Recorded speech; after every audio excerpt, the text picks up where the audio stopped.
नमस्ते। आज के इस वीडियो में हम लोग सर्वनाम के विषय पर बहुत ही विस्तार से चर्चा करेंगे। जानेंगे कि सर्वनाम क्या होता है और यह कितने प्रकार का होता है।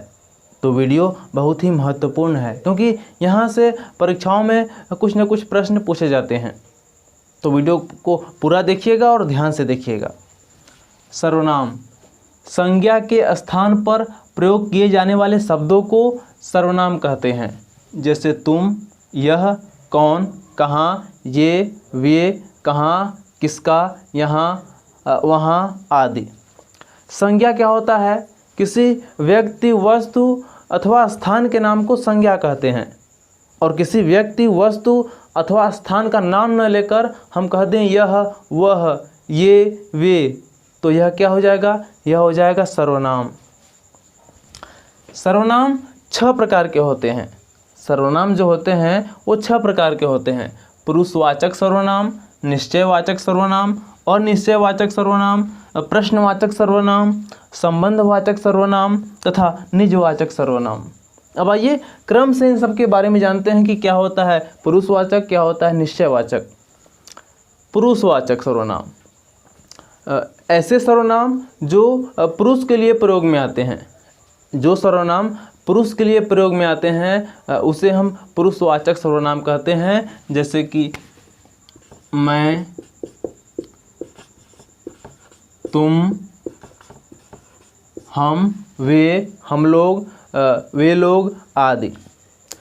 जो पुरुषवाचक सर्वनाम होता है वह 3 प्रकार का होता है। जो पुरुषवाचक सर्वनाम होता है वह 3 प्रकार का होता है।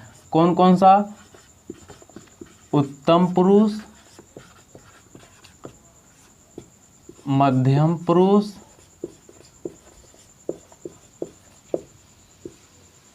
तथा अन्य पुरुष। अन्य पुरुष। उत्तम पुरुष क्या होता है? बात कहने वाले को उत्तम पुरुष कहते हैं। अच्छा, इसको एकल पुरुष भी कहते हैं। तो बात कहने वाले को उत्तम पुरुष कहते हैं। जैसे कि मैं, हम आदि। मध्यम पुरुष क्या होता है? जिससे बात कहा जाता है, जो बात को सुनता है वह मध्यम पुरुष होता है। जैसे कि तुम लोग आदि। अन्य पुरुष क्या होता है? जिसके संबंध में बात कही जाती है, जिसके बारे में बात कही जाती है, वो होता है अन्य पुरुष। आया समझ में? अब देखिए निश्चयवाचक सर्वनाम। अच्छा, अन्य पुरुष में कौन कौन से आते हैं? जैसे कि वह, वे लोग, वे आदि। उत्तम पुरुष क्या होता है? जो बात को कहता है उसे हम उत्तम पुरुष कहते हैं। जैसे कि मैं, हम आदि। मध्यम पुरुष क्या होता है? जिसको कहा जाए, जो सुनता है बात को, वह होता है मध्यम पुरुष। अन्य पुरुष क्या होता है? जिसके बारे में बात कही जाती है वो होता है अन्य पुरुष। जैसे वह, वे लोग आदि। निश्चयवाचक सर्वनाम क्या होता है? जिस सर्वनाम से किसी वस्तु का निश्चित बोध होता है उसे हम निश्चयवाचक सर्वनाम कहते हैं। जैसे कि यह पुस्तक है, यह पुस्तक है। तो यहाँ सर्वनाम क्या हुआ? यह। और किसी निश्चित वस्तु का बोध करा रहा है। पुस्तक है तो पुस्तक है। इस तरीके से क्या हो जाएगा? निश्चयवाचक सर्वनाम। जैसे कह दिया जाए वह छाता है, तो यहाँ भी ये क्या है? ये सर्वनाम हो गया वह, और छाता निश्चित वस्तु का बोध करा रहा है। तो यह क्या हो जाएगा? एक निश्चयवाचक सर्वनाम में आएगा यह। आया समझ में? और निश्चयवाचक सर्वनाम क्या होता है? इसी का उल्टा। जिस सर्वनाम से किसी वस्तु का निश्चित बोध नहीं होता है उसे हम और निश्चयवाचक सर्वनाम कहते हैं। जैसे कि दरवाजे पर कौन है। ठीक है। किसी को बुलाओ, किसी को बुलाओ। तो यह क्या हो जाएगा? यह हो जाएगा आदि। यह हो जाएगा और निश्चयवाचक सर्वनाम। दरवाजे पर कौन है। कौन, यह है सर्वनाम। कौन है नहीं पता, अनिश्चित है। किसी को बुलाओ, किसको बुलाओ नहीं पता, अनिश्चित है। तो इस तरीके से यह क्या हो जाएगा, अनिश्चयवाचक सर्वनाम। प्रश्नवाचक सर्वनाम क्या होता है, जिस सर्वनाम से प्रश्न पूछा जाए, प्रश्न का बोध हो, उसे प्रश्नवाचक सर्वनाम कहते हैं। जैसे कि तुम कैसे आए, और वह क्या चाहता है, वह क्या चाहता है। तो ये सब क्या हो गया, इससे प्रश्न का बोध हो रहा है, तो यह क्या हो जाएगा, प्रश्नवाचक सर्वनाम। संबंधवाचक सर्वनाम क्या होता है, जिस सर्वनाम से किसी दो व्यक्तियों अथवा वस्तुओं का पारस्परिक संबंध प्रकट होता है, उसे हम संबंधवाचक सर्वनाम कहते हैं। जैसे कि जो बोओगे वही काटोगे, जो बोओगे वही काटोगे। यहाँ पर जो बोओगे कामा है और वही काटोगे, तो यह दो अलग अलग बात है। इसका संबंध एक में बनाया गया है।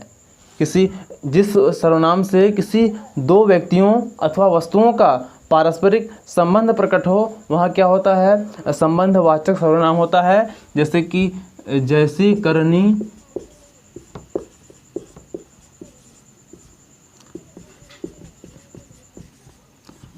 वैसी भरनी। तो जैसी वैसी और यही जो वही जो, ये सब क्या हो जाएगा, ये सब हो जाएगा संबंधवाचक सर्वनाम। निजवाचक सर्वनाम क्या होता है, जिस सर्वनाम से कर्ता का बोध होता है वह होता है निजवाचक सर्वनाम। जैसे कि मैं अपना कार्य स्वयं करता हूँ, मैं अपना कार्य स्वयं करता हूँ। वह खुद ही सारा फल खा लिया।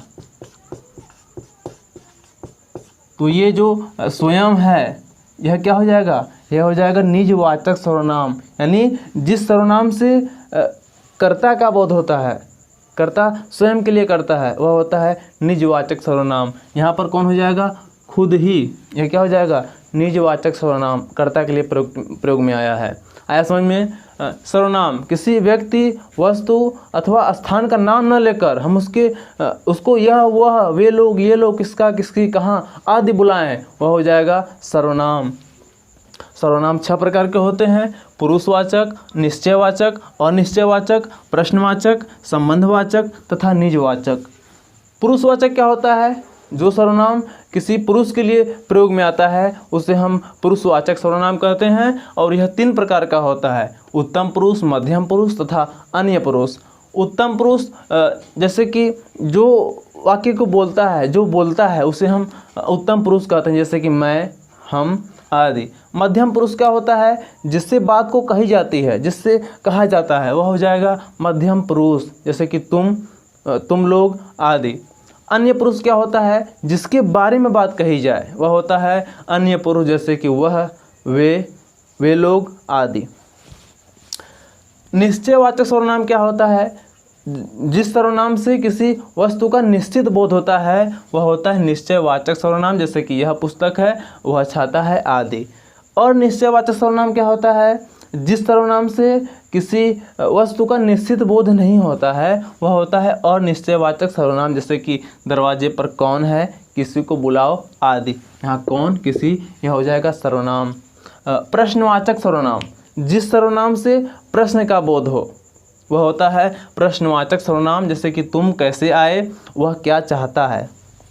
संबंधवाचक सर्वनाम क्या होता है, जो सर्वनाम दो व्यक्तियों या दो वस्तुओं का पारस्परिक संबंध बताए, वह होता है संबंधवाचक सर्वनाम, जैसे कि जो बोओगे वही काटोगे। मैं अपना कार्य माफ़ कीजिएगा, जैसी करनी वैसी भरनी। निजवाचक सर्वनाम क्या होता है? जिस शब्द से किसी कर्ता का बोध होता है, जिस सर्वनाम से किसी कर्ता का बोध होता है वह होता है निजवाचक सर्वनाम। जैसे कि मैं अपना कार्य स्वयं करता हूँ, यहाँ स्वयं क्या है? निजवाचक सर्वनाम है। वह खुद ही सारा फल खा लिया, तो खुद ही क्या हो गया? अपने के लिए प्रयुक्त हुआ है, कर्ता के लिए प्रयुक्त हुआ है, तो यह क्या हो जाएगा? निजवाचक सर्वनाम। तो आशा करता हूँ कि आपको यह वीडियो अच्छे से समझ में आ गया होगा। यदि ऐसा है तो वीडियो को लाइक कर दीजिए और अपने दोस्तों में शेयर कर दीजिए। चलिए मिलते हैं अगले वीडियो में और एक नए विषय पर। तब तक के लिए पढ़ते रहिए और ध्यान से समझते रहिए।